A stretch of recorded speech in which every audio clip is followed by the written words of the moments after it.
what the mantra looks like and have it in English. So we're really looking at a mandala principle. Everything is really in a mandala, and so oftentimes you'll see these dakinis sort of hidden in mandalas when you see the shape, like a triangle, or a half moon circle, or a full circle, these kinds of things. You'll see them in that way represented. So you can actually start to look at mandalas and start to see the dakini principle. And then within Tibetan medicine, it's really interesting for me because I have many different medicine Buddha practices, and in all of them, somehow we're working with the dakinis. So when you look at, if you've received my medicine Buddha teachings, we have the outer mandala and the inner mandala and the sort of secret mandala. And when we're working on the secret level, the dakinis are the ones that are whispering in our ears. The dakinis are the ones that are like coming to us in our dreams and telling us things about patients. The dakinis are the ones that when you're reading a pulse and something's obscured, you can call to them and they will reveal it. So this isn't just sort of this, like, I don't know, fancy way of saying this. This is actual reality. And it's within the practice of medicine. And within the original Bunpo medicine Buddha practice, which is vastly different than most of the medicine Buddha practices, you actually have 8 female Buddhas and 8 male Buddhas. So you have a total of 16, which is quite different than the usual 8 only, all male, in most every other practice. And then within the Bunpo practice itself of the medicine Buddha, you actually use some of the seed syllables to either burn away, wash away, or blow away disease. And so this is actually quite interesting, and this is very much related to the Dakini principle. Now, does that mean that that doesn't exist in other medicine Buddha practices? No, it does. It's just a little bit more secret and a little bit more hidden, and you have to kind of get really advanced teachings on it. Whereas it's kind of right out there in your face in the other practices. But in any case, we're always looking at the mandala principle. So we're sort of realizing that everything is a sacred mandala. So our whole world is, and of course everything begins with from the center out. But even just the simple gesture of putting your hands together like this. Actually, you know, when people first become Buddhist, they think that your hands should go like this, you know, but that's not true. You actually need to leave a little space like this because you're actually encompassing and you're holding. And so each of these fingers actually represent some principles as well. So in general in the body, the right-hand side is the masculine side, and the left-hand side is the female side. And this is true within Tibetan medicine. I think it's true within Chinese medicine as well. No? You don't have a side? Female is right because women are always right. That's how they teach it. So, okay, well we disagree in Tibetan medicine then. Yeah. And every other system that I've known says that the energy comes in through the female receptive in the left and then is transferred out through the right. So I don't know about Reiki either. Do you know? In Reiki, is there a male and female side? No? No. Okay. So, so basically, we have the masculine side and we have the feminine side. And so when we're actually going in for prayer, this is a full mudra of female and male Buddhas. So dakas and dakinis in this simple act alone is a complete practice,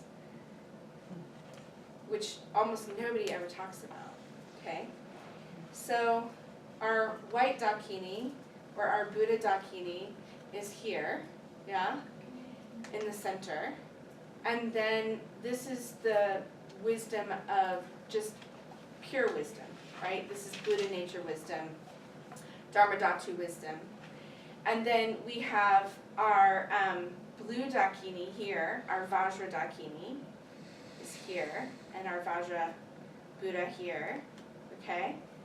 And then our ring is the south, and that's the Ratna, okay?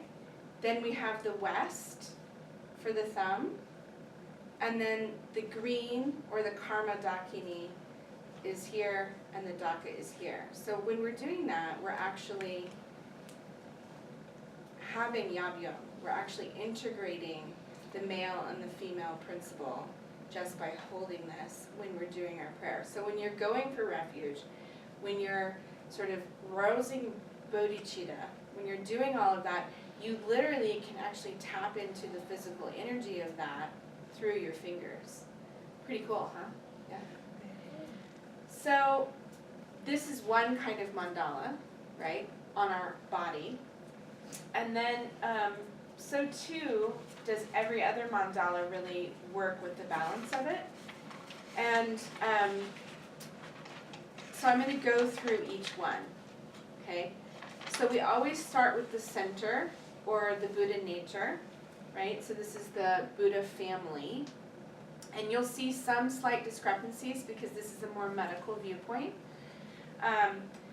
So the color is white, of course.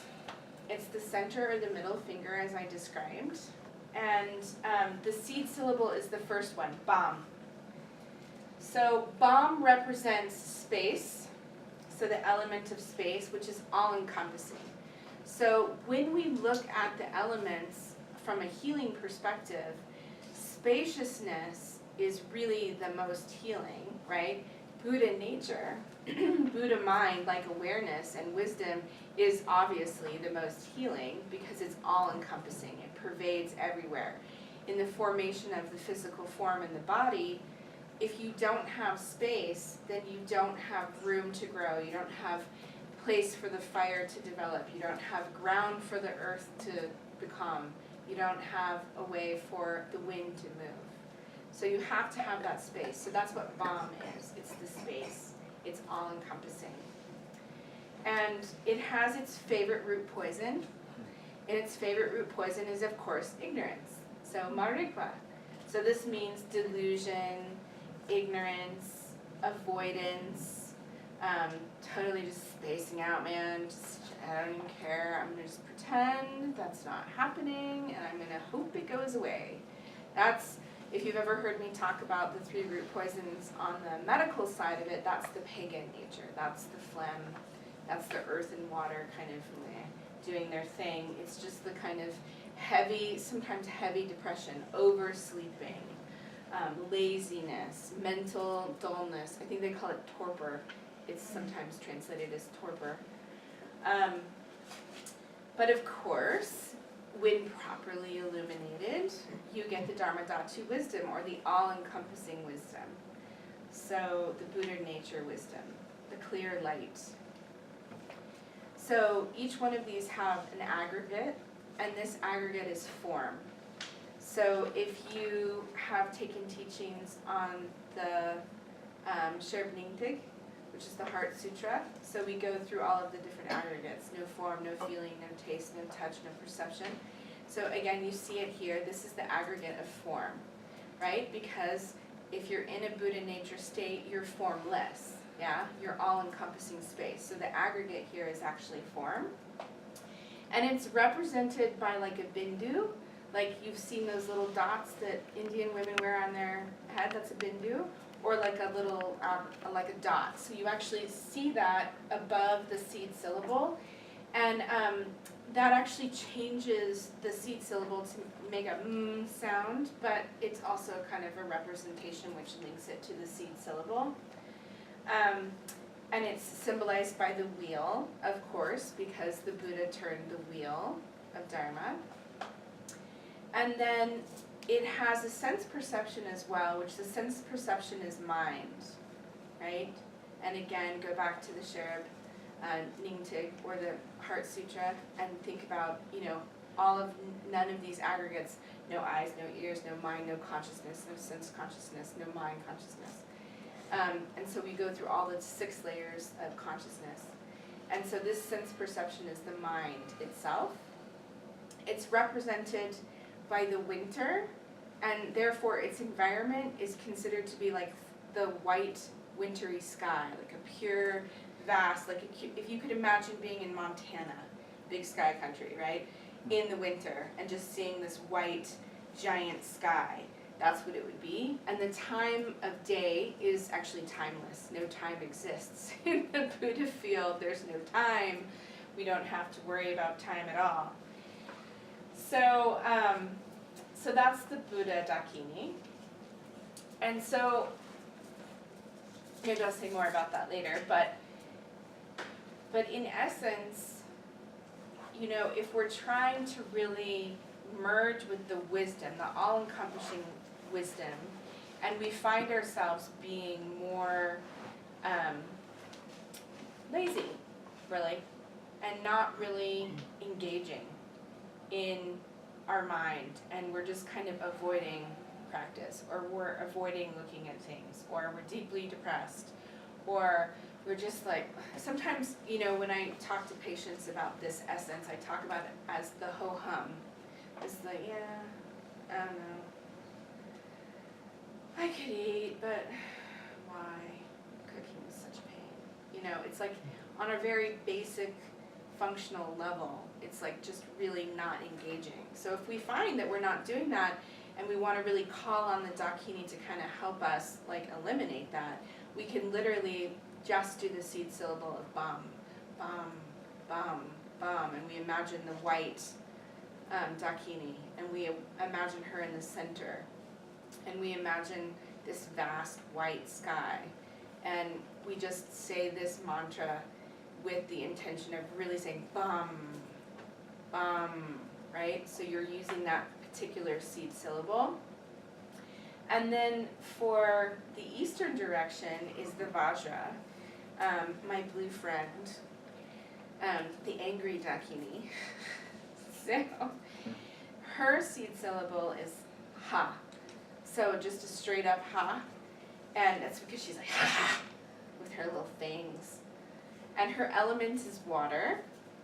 And she has a root poison of anger and aversion and aggression and just the real big need to be right.